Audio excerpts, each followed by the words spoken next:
Okay, so good morning. Ngayon ay May 21, Thursday. So nag-video na tayo dun sa kabilang taniman natin at nandito tayo sa location 1 na dati din nating tinataniman. At alam ko nagbigay na rin ako update dito. So far, inaaral kasi natin yung spinach, Chinese kangkong, and sobrang sobrang dense ng ating spinach kasi nga nilagay ko lang yung mga buto, tumubo. So palagay ko per square inch siguro mga 1 seed lang per inch, square inch. So improve natin yung next na tanim natin. So far pakinabangan muna natin, obserbahan, tingnan natin kung anong magagawa natin moving forward. Yung Chinese kangkong din natin, and nabanggit ko rin sa inyo na yung loam soil na nabibili ko is hindi sila ganun kaganda tumubo doon.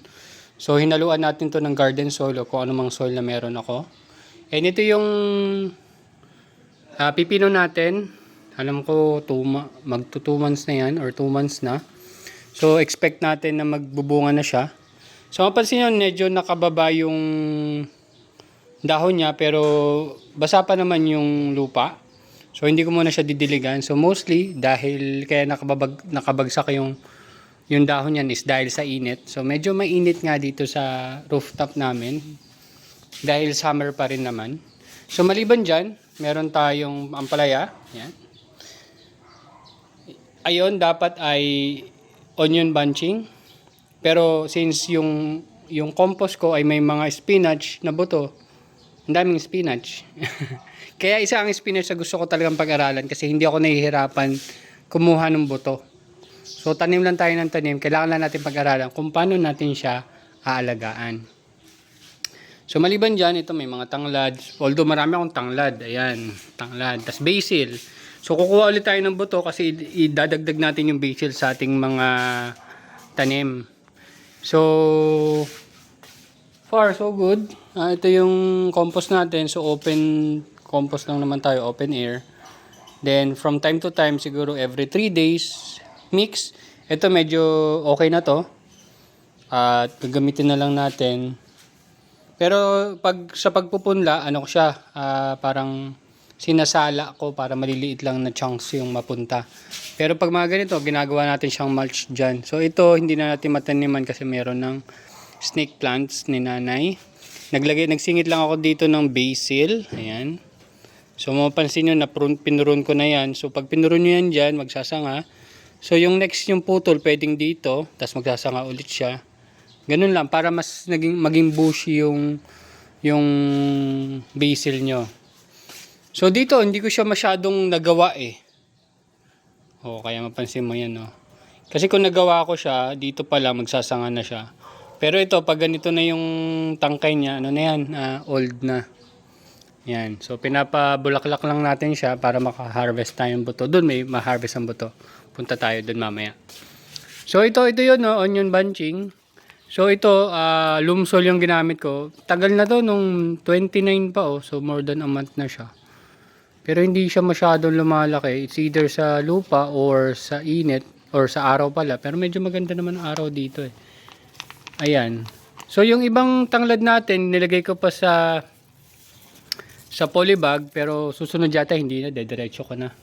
Madali naman yung buhayin.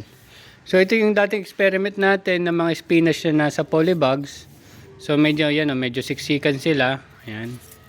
Kasi nga budbud tanim lang yan. So mamaya baka mag-harvest ako nitong pansit-pansitan, gugulayin ko na lang. Wala akong gulay eh. Pero masarap din naman siya. Kailangan mo lang din masanay siguro kung hindi ka sanay kumain ng pansit-pansitan tulad ko. Pwede rin siyang fresh. Hinuhugasan ko lang, malinis naman to kasi hindi naman yan dudumihan ng kahit anong hayop. Mga insekto lang yun dito. So ito yung dating spinach kasi nilagyan ko. So may mapansin nyo, meron din pansit-pansitan na tumutubo. Kaya may net siya. Ito yung dating pinunlaan natin na minukbang ng ibon yung seedlings natin. Cotyledon pa lang kinakain na nila kaya hindi na lumaki. So nilagyan natin ng net. So na-prove natin na ibon talaga yung kumakain yan. Tapos yan itong mga tanglad, ginawa ko kasing barrier.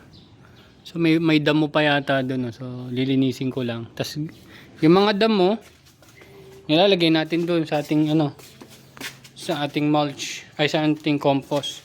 So ito yung mint na sobrang tibay. Yan. So yun lang ang problema ko sa kanya, talaga siya, marami siyang tawag dito, white flies. Pero kinokontrol natin siya yung white flies gamit itong ating mga yellow sticky traps. Yan. So, naglagay lang tayo yellow sticky traps para lang mabawasan sila. So baka ito mamayang hapon ko na lang to diligan or lagyan ko lang ng isang cup muna. Ito naman ay bell pepper. So ewan ko kung mamamatay na to. Yung isa, 4 yan eh. Dito sa maliit na container na to. So ito dati mamamatay, naka-recover. Yung isa dito hindi na naka-recover. Ito, pag hindi naka-recover, tatanggalin ko na rin yan. Pero mukhang okay naman siya. Ito. Tapos, pag angat pa nito dito, gagawin natin ng Y. So, puputulan natin para mag-Y growth siya. So, ito, yung mga Chinese kangkong, pero nasa yan, ang gamit kong lupa dyan is yung loam soil na nabibili na 60 pesos or 50 pesos. Ngayon kasi 60 pesos na yung loam soil dito, dating 50. So, hindi masyadong maganda yung tubo. Ito naman yung loam soil na hinaluan ko ng garden soil. Dito, naka-harvest na ako mas okay nga yung tubo dito. So, yan, tulad ng banggit ko kanina, ito ang palaya. So, nag-aaral tayo kung paano ba natin siya gagawa ng trellis. Kaya ito, may trellis na rin yung kabila. So, ang palaya yung ilalagay ko dito, ang palaya din dyan, ililipat ko yan. Yung mga may mga spinach na yan. Tapos, meron yung onion bunching ngayon sa ibaba. Kasi ang bagal tumubo. Hindi tayo marunong. So maliban dyan, nag-start na rin tayo ng consistent na pagpupunla. So start pa lang to nung Monday. Meron tayong cucumber, ampalaya, bell pepper, sile na panigang, sile na red, okra, Baguio beans, yung bush beans na hindi gumagapang bush beans, talong, ayan. Ayun doon. Nag-sprout na yung bush beans ayan Mabilis yung bush beans. Ayan. So once a week magpapatubo tayo ng isang punla, ganun lang. So dinidiligan ko lang sila ngayon. Maliban diyan, ito yung celosia, hindi ko pa nakita yung bulaklak pero yan na siguro yung bulaklak. Ewan ko kung magbabago pa yan. Hindi ko rin sure kung yan nga yung celosia. Ito naman is cuttings ng ating zinnia plants, cuttings yan. Dinirect ko na. So ito ay talong na hindi nakaprograma at basta nilagay ko lang. Ito hindi ko sure kung panigang to, kung ano man. Ito lang yung natirang parsley natin. So loam soil pa rin yung gamit ko dito kaya hindi ko sure kung yun talaga, baka yun yung possibility kaya hindi tumubo yung iba. Ito parang nag-root rot na to eh. Ito yung ating lemon twist. Ayun nag-root rot na naputol na siya eh. Wala na. Try kong i-recover. Baka mapaugat pa natin. Tapos i-replant na lang natin. Ito naman is Vietnam rose din. Red sundial. Pero parang hindi siya red. Orange siya. Tsaka iba-ibang kulay. Ito naman yung nirecover natin doon. Nirepat lang natin at mas gumanda yung tubo niya. Sana baka dyan tayo kumuha ng mga pang-plant. Ito naman is zinnia. So possible, pag angat nito, pag may nakita kong usbong, puputulin na natin yan. Tapos gagawa na lang natin ng cuttings ulit. Mga flowers yan, pang-attract ng beneficial insects. Tapos ito naman ay mga basils natin. Ayan, basil. So susunod magkakaroon tayo ng mas maayos na setup ng basil. Isasabay natin sa ating weekly na pagtatanim. So ayan, may mga basil ako dito. Ayan, hindi ko na alam kung papaugatin ko ba or kung ano man. Ito yung unang-unang zinnia na namulaklak sa atin. Ayan, zinnia. Hindi ko sure kung ganyan ba talaga siya or kung ano man. Pero yan, taas eh. So kung susunod, after nito, yan, dito ka magputol, mag-uusbong yan, magpapa letter Y. Tapos gagawin mo na lang cuttings yung iba. Yun naisip ko. So ito yung ampalaya natin. Ito lang yung unang lumaking ampalaya. Kasi tatlo yan eh. Nakatanim doon dati. Lumsoy lang ginamit ko din doon. Ang naging problema ko naman doon, nasobrahan ako ng dilig. Kaya siguro nag-root rot. Tapos ito naman is yung kamote. Pwede pala talbos na lang patubuin natin. Pero pinatubo ko siya mula sa mula sa bunga. Pinaugat ko muna yung bunga ng mga 1 week bago natin itinanim. Tapos ito ay zinnia. Ayan, zinnia. Inaaral ko pa kasi. Tingnan natin. Pero may marami tayong buto ng zinnia. Tapos siya nagtalbos na siya. So nagpapaugat din ako ng talbos ngayon. Pero sabi ng kajaging ko na pwede naman talbusan tas diretso na lang sa pot. Susubukan din natin yun. Tapos ito yung ating ampalaya. Yan. Every Friday nag-harvest ako ng niyan eh. Ng dahon eh. Harvestan ko nga ulit. Ayan, may bunga. Ito pa yung isang bunga. Ito mukhang hindi na to lalaki itong bunga na to. Ayan siya.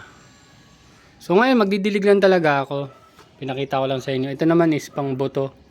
Sweet basil. Sweet basil muna tayo. Pero kaya rin naman natin magpatuba ng Thai basil. So ito yung isa sa ko sa tanglad. Ayun yung maliliit na insekto. Yan kasi nagbibigay ng tawag dito, ng support dun sa mga langgam. Kaya nilalanggam yung ating tanglad. Yan. So maliban dyan, for the first time, nagkaroon kami ng bunga ng kamatis. Pero ang palagay niya, stress na rin siya. Stress na rin siya. Nutrient deficiency siguro yan. Pero tingnan natin kasi ngayon pa lang nabunga eh. Ayan, dinidilig-diligan na lang namin. So ito ay Damong Maria. So far yun lang naman ang natin dito. Ito pala. Ano ba to? Pechay ba to? Bok choy yata to. Bok choy. So sinasabay ko lang din doon every Monday. Ngayon lalagay ulit tayong tatlo dito next. Hindi ko lang alam kung saan ko ililipat kasi wala rin akong paglilipatan. Tingnan natin kung ano magagawa natin. Ito yung sasabi ko sa inyo na cuttings na binabad ko sa tubig. Pero baka pag magkaroon ako ng pot, ito may mga pot naman ako dito, may mga lupa din. Lupa na ang wala ako ngayon. Tsaka siguro space. Possible itong mga big pots kasi gusto kong ilagay yung mga natin. Mga nagtitrellis. Ayan. So malamang dahil sa init yan, lagyan ko lang ng isang cup. Tapos okay na yan dapat. Ayan. Stress lang yan dahil sa init. Ayan. So ito nakaabang na rin. Ito pala.